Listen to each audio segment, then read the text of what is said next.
Hello everybody, I hope everyone is doing great. Welcome back to another video, and I want to say real quick, Merry Christmas to anyone who watches this. I hope your Christmas Eve and Christmas and even your New Year's goes well. Hope everyone is doing alright. But this video, I want to go on a rant about the Paul brothers, Jake and Logan. I cannot stand them.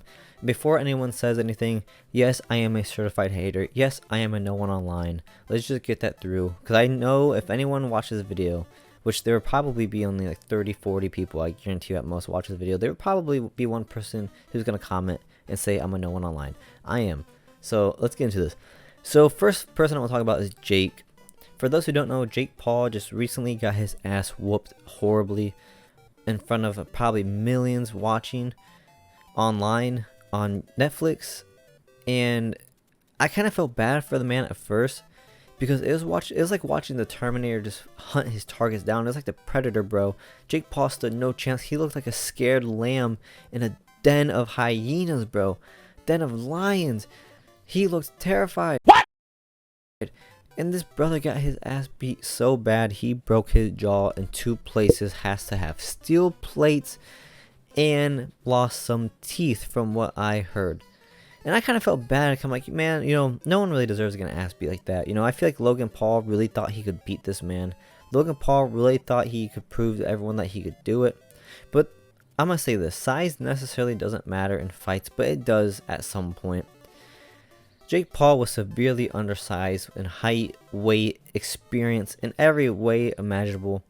I mean, in 2017, Jake Paul was still part of Disney, if I'm correct. In 2017, Anthony Joshua was like a heavyweight champion, or he had belts in his name, bro. This is not a man you want to mess with. Damn, man, like, even if it was just about money, bro, don't get me wrong, he made like 90 million off that fight. That's insane money. But wow, dude, knowing that 90% plus probably people watching were there to hate on you and were waiting for you to get knocked out. 99% of things I've seen online, people were bashing this man, and there was people online defending him, saying, oh, Jake Paul has big nuts, Jake Paul had heart. He did have heart to keep getting up, and he did have some balls to step in that ring, but was it balls? Was it courage? Or was it just pure stupidity? Was it just pure greed, cockiness? I think it was cockiness, greed, and just stupidity, to be honest, with a little bit of, I think, hope that he could, like, I think there was some hope in some point, but I think it was all just a delusion in his head. And I felt bad for him at first, but then he's online running his mouth about this and that, and I'll be back, and I'll be this. Feed me Canelo next, bro. It doesn't matter who he fights, because originally, for those who do or do not know, he was going to fight Gervonta Davis, Tank Davis, who is a bad man himself. Now, granted, Tank Davis is only like 5'5". What, 140, 150 pounds? Not a big man. Jake Paul did have a size advantage in that fight leading up to it, but I still think Tank Davis would have given Jake Paul an ass whooping as well. I mean, there's just levels to this stuff. There legit is experience. I just think Jake Paul is getting over his head. I think he's gonna seriously hurt himself. I think he should really reconsider his boxing career, because if he's going to be getting beatings like that, yeah, he makes money, obviously, but at what point is it worth it? I mean, if he keeps up getting himself injured and hurt like this, it's only a matter of years before this man will be slurring his words more than I am right now, because I cannot speak. I am incompetent myself.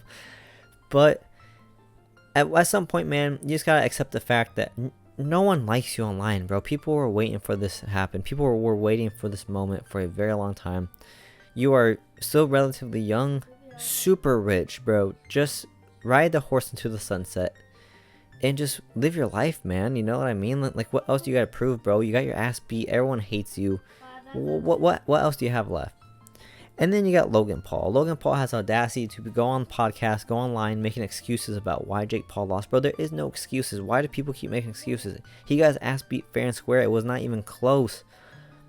I think Logan Paul should step his big body ass into the ring too and get beat down from Anthony Joshua, because he needs it. Logan Paul is just as worse. This guy thinks he is just a WWE superstar. He thinks he's Hulk Hogan, I swear on my life. Then he releases a dog shit product like Prime. I guess he didn't really release it, but you know, he was promoting it, acting like Prime is gonna be.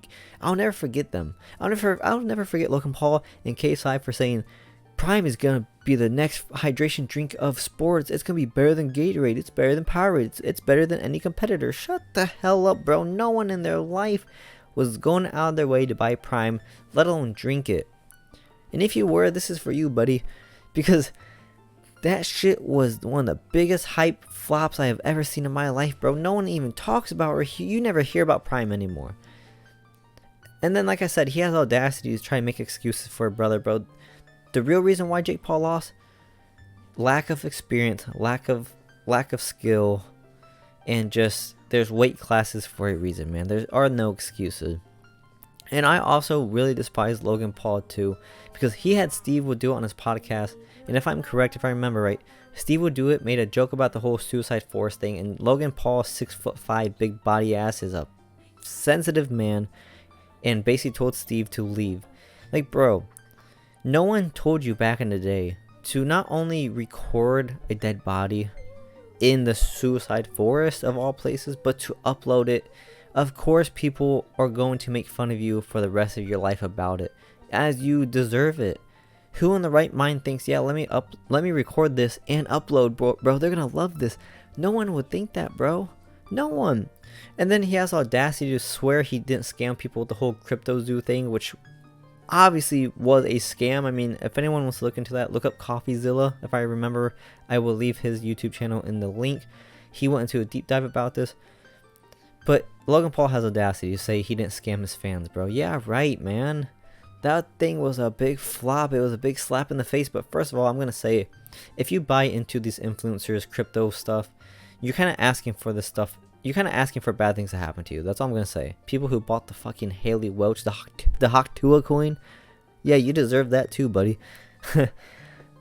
But I really just despise the Paul brothers. And like I said, I am a certified hater, and I don't care, baby. It makes me feel good, because they do deserve that hate. I mean, all it takes for these guys to be like, yeah, man, I lost fair and square. I'll be back. Or, yeah, I did make a mistake with this crypto stuff. Or, yeah, I did make a mistake doing this and that. Instead, these brothers double down on the mistakes that they have made, and they swear they're innocent. Man, like, I just can't believe it. Like, I kind of feel bad for being such a hateful person, but it's like, some people just really deserve it, in my humble opinion. And like I said, I am a no one online. Anyone who watches this, whether it's a couple dozen, a couple hundred, 1,000, million, who knows what, I mean what I said. And if anyone watches this and hates me, so be it. I really don't care, man. You know?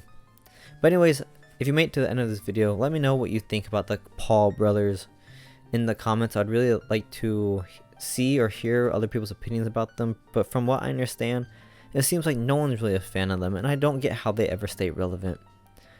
I don't understand how a lot of these influencers ever stay relevant, especially after crazy scams, disasters, exploits, you know, being exposed for things. I mean, it's just crazy. But yeah, thank you for watching. I hope you have a great Christmas, and I really hope you have a great holiday, and I hope you're doing well. Keep your head up, keep pushing no matter what's going on, and I will see you guys in the